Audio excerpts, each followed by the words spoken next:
Matters even more complicated, their leader and I, a strong, beautiful woman by the name of Violet, quickly fell in love. Eventually, she even became my wife. Hold up, you were married? Like I said, there are things about my past you didn't know about. Our romance was done in secret to not anger either side. But eventually, there was too much to hide. My wife had become pregnant, and we both decided there and then that we needed out of the game for good. So we ran away from it. We had gotten good at it after all, running away from life. A year had passed, and my wife gave birth to a beautiful baby girl. We didn't have much after leaving it all behind, but we had each other. We could finally start over. Unfortunately, life had other plans for us. One day, my wife's old group caught up to her as she was buying groceries. They didn't take kindly to what they called deserters and decided to teach her a lesson. She didn't come home that night or any night after. She was gone, and I was left alone with our daughter. Without my wife's help, I lost my way again, turned back to a life of petty crime, all in an effort to provide. It was all I knew. I tried to keep my second life from my daughter, but as she grew older, I think she started to suspect her dear old dad wasn't as good of a guy as she thought. Nevertheless, we managed to eke out a humble life for ourselves, even as I struggled to make ends meet. That is, until the day before my daughter's 10th birthday. It was at this time that I first heard the name Rainbow Friends. Apparently, it was all the rage amongst my daughter's classmates. I knew there was no way I could afford to take her there, and I told her as much. She understood, but I could tell deep down that she was disappointed. I resolved to myself that if I couldn't bring her to the Rainbow Friends, then I could bring the Rainbow Friends to her. That night, I made my way to the play place. The place looked abandoned, completely run down. Regardless, I busted in and started my search. There had to be some sort of dolls or other merch I could grab for her. My search took me deep into the play place, and all the while, I was being watched. I finally made my way to what looked like a laboratory when I saw it. I saw a man being turned into a monster for the first time. I only caught a glimpse, but it was enough. The man who had become red was standing there, laughing, as a larger man was twisted and mutated into becoming who we now know as Orange. It was the most terrifying sight I ever laid eyes on. When it was over, I couldn't help it. I screamed.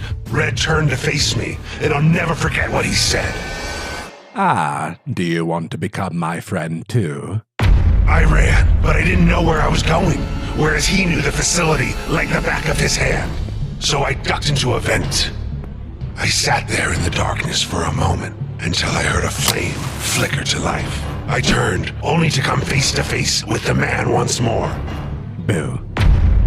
I woke up strapped to a table, with Red standing over me. He was holding a binder, full of pictures of me, my wife and my daughter. My, what a tragic life you've led up to this moment, my friend. I am truly sorry. Can it? You're no friend of mine. Temper. Relax. I'm going to offer you a deal, and I highly suggest that you take it. He spoke of a contract between the two of us.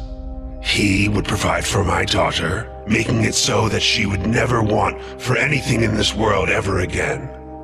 He had a plan to get his riches back to accomplish this, and how I would play a key role in it. Of course, he explained, in order for this plan to succeed, my daughter could never know what happened to me. I knew I could never provide for her. I was nothing but a low-life thief, and so I accepted the terms. It was over in a flash.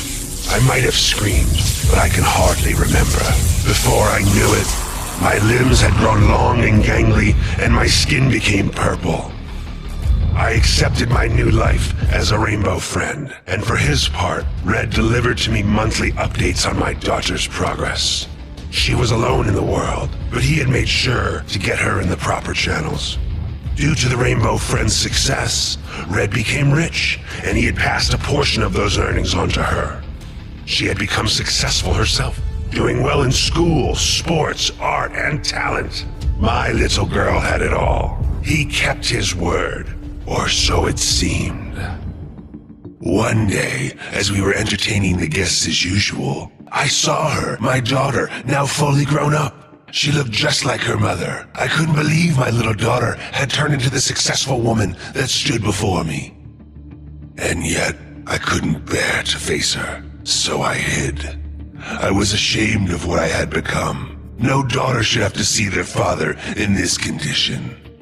Then she walked closer. She seemed sad, lonely even, as if she was looking for something. I reached out of the vent to make my presence known, but she was called away by Red. He ushered her out of the room, and I never saw her again. That's a sad story, but I don't understand. You've been here for a long time. Why act out now? It sounds like your daughter is safe. I thought so too, until I found out that it was all a lie. You might recall the police officers that were investigating this place. Well, turns out they were looking for missing persons. Among those missing was my little girl. He lied, Blue. He didn't take care of her. He turned her into another one of his friends. No, that's horrible. Is it too late? I don't know. There hasn't been a new friend made here in a while. But either way, Red's going to pay for what he's done. Are you with me? Let's do this.